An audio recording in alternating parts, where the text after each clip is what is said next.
Estamos igual en contacto con Aeroméxico. Esta semana incluso se va a hablar con ellos. O sea, todo lo que nos interesa son los pilotos mexicanos, que no pudiera haber una afectación más allá de la empresa, aunque sea que ya la verdad la mayoría de los fondos de Aeroméxico no son mexicanos, pero la dirección de la empresa la tienen empresarios mexicanos. Pero lo que más nos interesa es que no haya afectación a los pilotos mexicanos. Presidenta, gracias. Y en temas internacionales, las políticas del gobierno de Estados Unidos pues han censurado de cierta manera, así lo dan a conocer medios internacionales, incluso medios de Estados Unidos, sobre el tema de personajes que están en contra de la opinión del propio presidente o del gobierno del presidente Donald Trump. Y en ese sentido, pues ¿qué opinión podría tener al respecto pues de cierre de algunos programas que pues critican al gobierno de la actual administración estadounidense y pues también a presentadores de noticias que claramente para nosotros es una censura y pues ¿qué podría dar de opinión? Nuestra opinión siempre aquí y en el mundo entero es la libertad de expresión, siempre. Hasta ahí. Gracias, Presidenta. En otro tema, la explosión de Iztapalapa, pues se ha generado por parte de la jefa de gobierno una comisión de solidaridad. Esto lo ven como posiblemente en redes sociales y en algunos comentarios como si no hubiera un apoyo total en cuanto al gobierno federal, en cuanto al gobierno de la Ciudad de México, que están pidiendo el apoyo de la ciudadanía para poder solidarizarse y dar un apoyo económico. ¿Esto a qué se debe? No, fue un llamado que hizo la alcaldía Iztapalapa en algún momento. No, ni siquiera fue la jefa de gobierno. No, la actuación del gobierno de la ciudad en este caso ha sido extraordinaria. Una atención desde el primer momento a los heridos, a las familias de personas fallecidas. Tengo entendido que tienen personas del gobierno de la ciudad dedicadas a cada familia para poderlas apoyar, apoyo económico y de otro tipo. Y al mismo tiempo también la Fiscalía de la Ciudad de México también ha hecho un muy buen trabajo. De inmediato dieron su dictamen de cuáles fueron las razones o las presuntas razones de este lamentabilísimo accidente.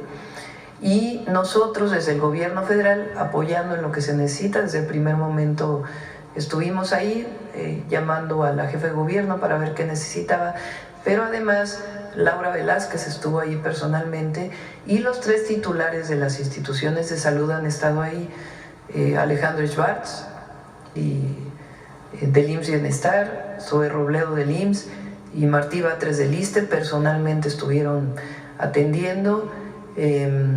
Se ha trasladado incluso a Estados Unidos una pequeña y se están utilizando incluso en el hospital Rubén Leñero métodos pues muy especializados para poder atender a los heridos.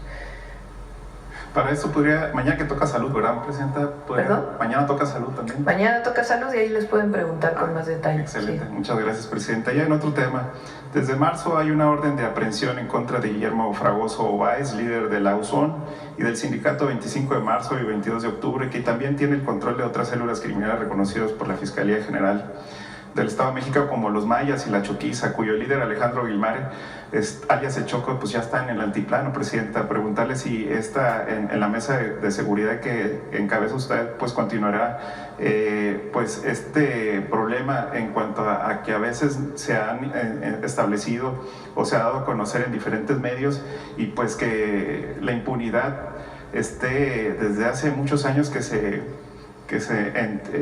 evidenció este tema, ¿no?, de Guillermo Fragoso Báez, a pesar que ya han sido publicadas, insisto, en diferentes medios, y que estos delitos que se han cometido en el Estado de México, como la extorsión, que va a la alza, el narcomenudeo, secuestro, despojo de terrenos, inmuebles, asesinatos y falsificación de documentos mismos, que también han sido denunciados en la mañanera, y pues durante esta y la pasada administración, Presidenta, ¿Hay algo más que se pudiera trabajar para evitar Pero esto? es la fiscalía. Es que nosotros no perseguimos delitos. Sí, yo sé.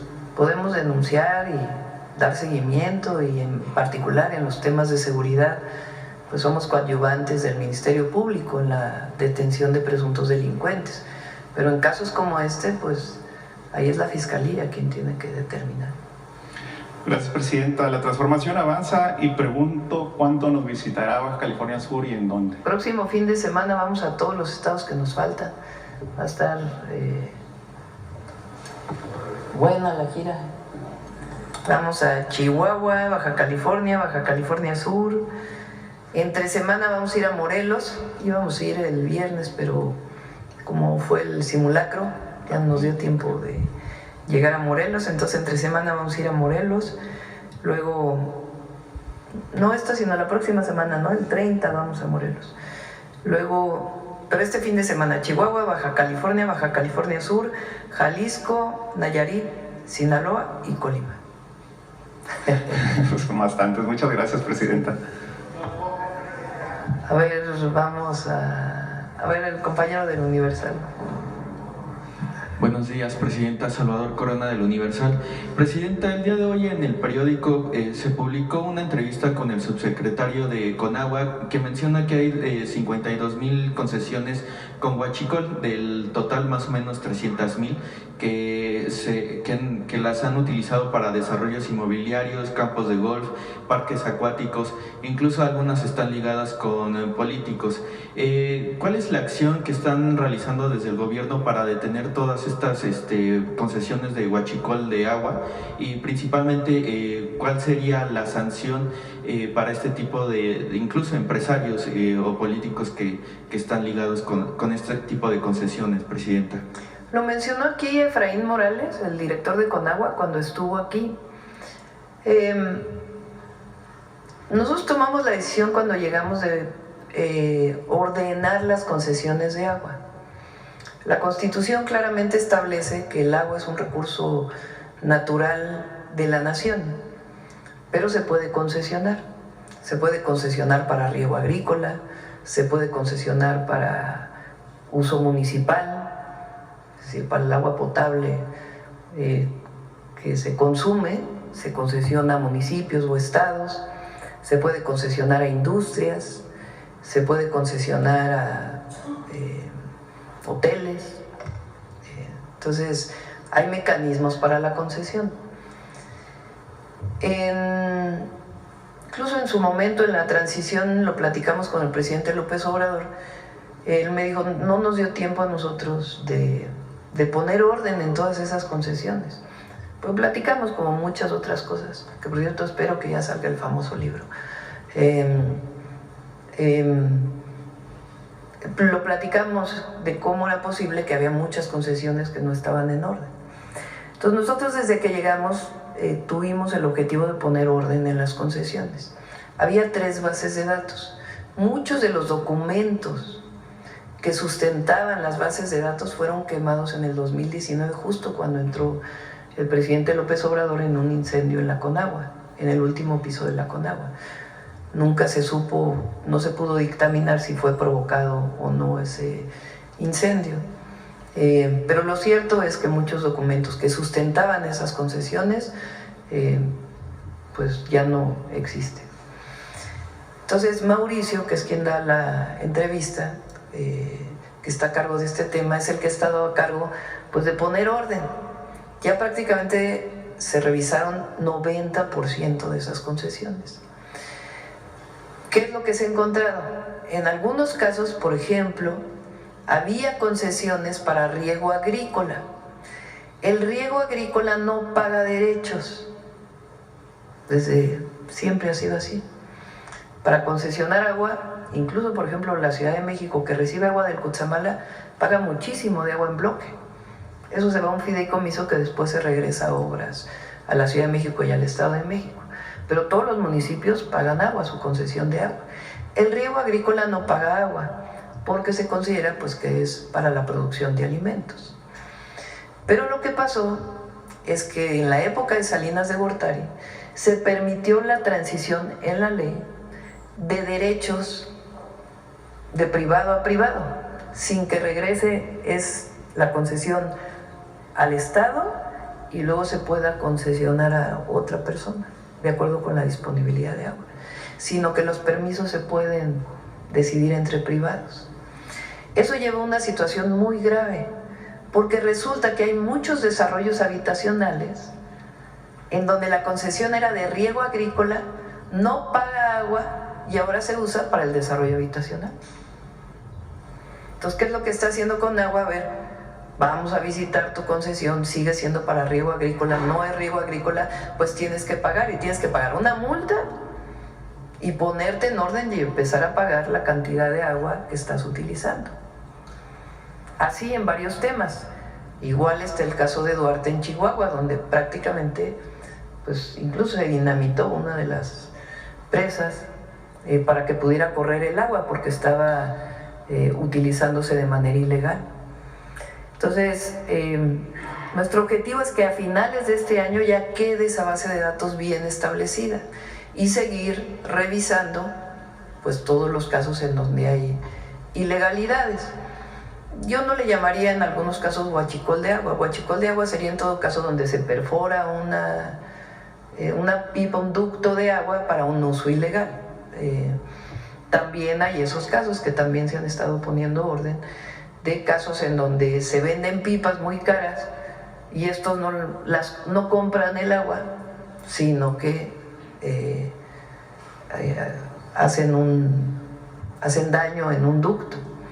Entonces, todo esto es uno de los trabajos que ha estado haciendo la Conagua de manera muy importante y la verdad Mauricio ha estado haciendo un trabajo excepcional. Presidenta, en esta revisión han detectado, más allá de políticos, políticos, a expresidentes que tengan ahí algún tipo de concesión o que hayan otorgado a sí mismos este tipo de concesiones. Que tenga información que me haya dado la Conagua, no.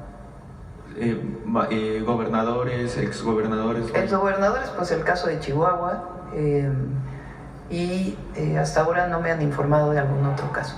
Probablemente exista, pero no me lo ha informado la Conagua.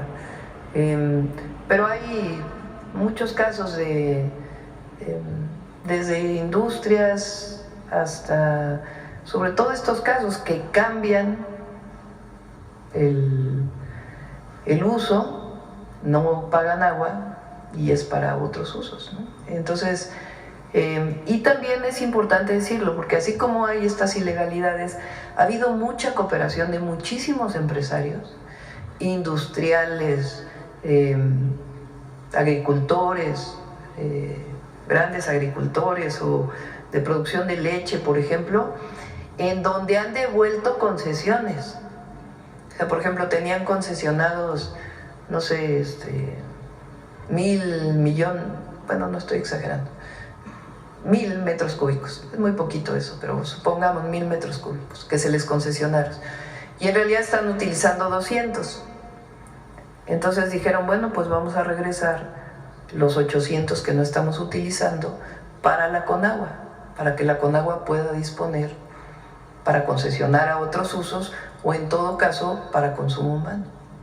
Presidenta, para terminar, el 15 de septiembre pues oficialmente se extinguió, por así decirlo, el Instituto Federal de Comunicaciones, pasa a la Agencia de Transformación Digital, y también saber cómo se va a garantizar pues todo el tema de las concesiones para los medios o incluso empresas, ¿no?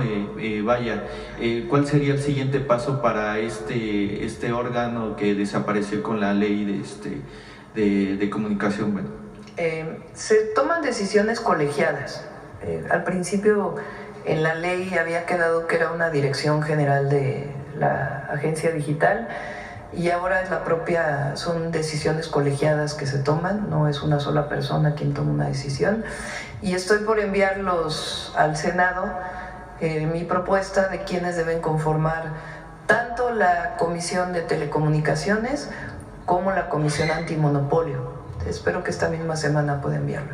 ¿Qué perfiles está...? Son perfiles técnicos y de personas honestas. Honestidad y que conozcan del tema. ¿Y cuál sería para garantizar a los trabajadores? Vaya, algunos pues se van. Ya la mayoría sabe, en algunos casos, pues tiene mucho menos presupuesto de lo que tenía antes el IFETEL o la COFESE. Entonces hay una reducción y se les liquida en términos de la ley, otros se quedan trabajando en cualquiera de las dos comisiones, como fue el caso del INAI y otros casos. Gracias.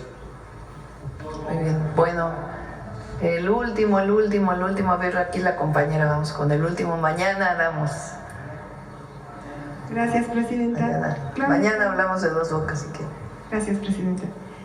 Claudia Reina de Agua Quemada MX, del portal del Noreste y Monterrey, lostubos.com, y de la publicación cultural revista postdata.com.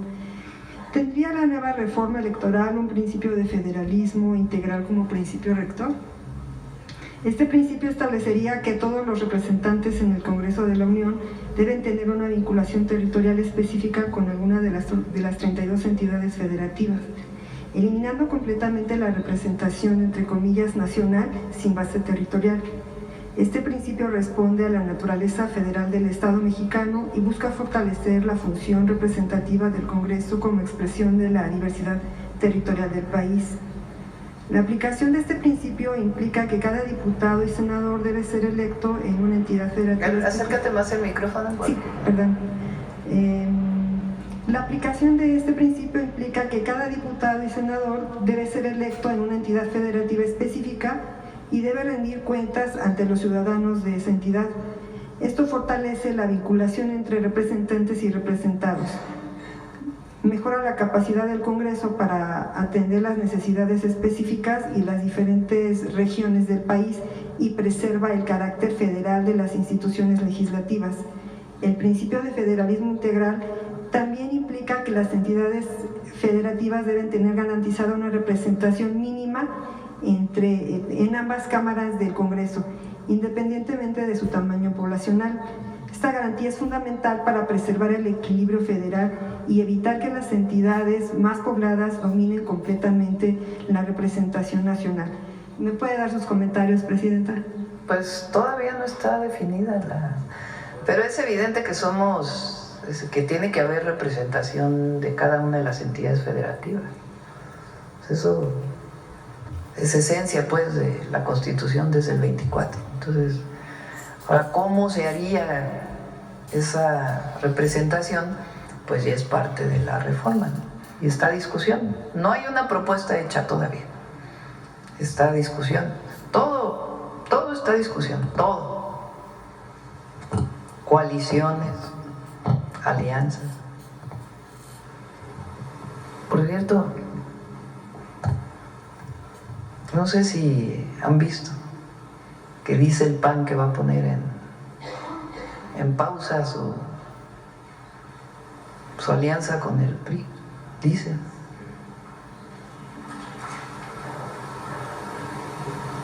Dicen por ahí también que el PRI ya se va a morir. Y van luego le sigue el PAN y luego el MC, del Presidente. 2018. Ya están en la tumba esos partidos corruptos. O sea, a ver, ¿cuál fue la alianza del 2018? ¿Quién postuló a Naya? ¿Y quién más? Que van a recuperar esa alianza, dice. Va a ser MacPan. ¿Y el PRI? ¿No les parece raro todo esto? Todo este show de Alito.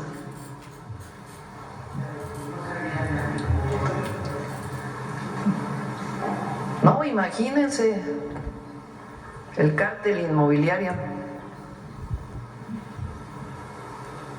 O sea, ¿quién se quiere aliar con el cártel inmobiliario? Digo, no, mi opinión personal. Pero también las alianzas, las coaliciones, toda esta discusión. Lo que sí, pues tiene que haber representación federal. Presidenta, en Nuevo León se discute el tema de la paridad sustantiva y una acción afirmativa que por primera vez en la historia... O con Anaya otra vez. No, es que me quedé pensando. O sea, el jefe del cártel inmobiliario, presidente del PAN. Y Anaya, 6 años fuera de México, regresó por sus fueros. Y ahora esa es la alianza, no, pues estaba. ¿Cómo Basura. dice? Reina hoy no vino. Así le dio su merecido, por eso ya no fue. Perdón, adelante. No, está bien. En Nuevo León se discute